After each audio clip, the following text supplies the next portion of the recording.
Blackening is kind of a continuation of the nothing to lose attitude that we took on the last record that we did. I think it's got the same kind of fire that we started when we started making music as a band in the first place. I think that just totally translated in the music, and you feel it. I mean, there's a hunger, almost a starvation, that takes on a kind of a life of its own, and we've totally continued that on this record. We all basically came up with ideas and stuff, but we didn't have any kind of preconceived notions of what we should do. You know, we just went with what felt right when we made this last record, and just made it for ourselves with the idea that we were not gonna make music for any other reason than the feeling that we get from it. And as you get older, you don't have as much to prove to anybody, and this is basically for us, by us. Our fans love what we do because of that fact. We do it for us, and we do it honestly for us, and so we end up with something that we feel deeply, and that translates to the fans. They feel it as deeply. Whatever you want to do. That sounds good, man. Alright. I'm just gonna go with the flow and ride the fucking snake. I got my snake spurs on, and I got my snake saddle, and I'm fucking ready to ride the snake.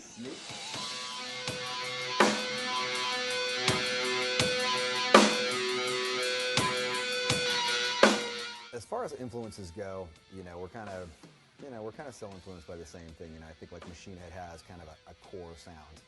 We try and stay within that core, but like try and bring in influences that are modern or make it, like just different, and try and like mix it up. Like our goal has always been to never really make the same record twice, and to like try and keep on, pushing boundaries and just trying to do something exciting. But ultimately, it always still has that same core of sound. There's a lot of dark lyrics and a lot of more kind of social commentary, like, kind of getting away from the recent past where there was more like introspective lyrics and lyrics about like, things that had happened to like my life or people around me, back to the kind of more social commentary that happened on For My Eyes.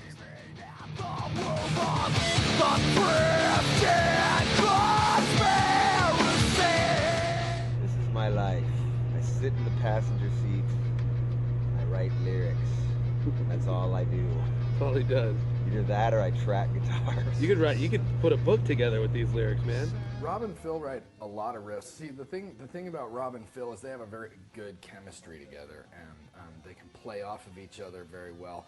But each one of them has a really good idea of arrangement. We have a really good chemistry together as a band.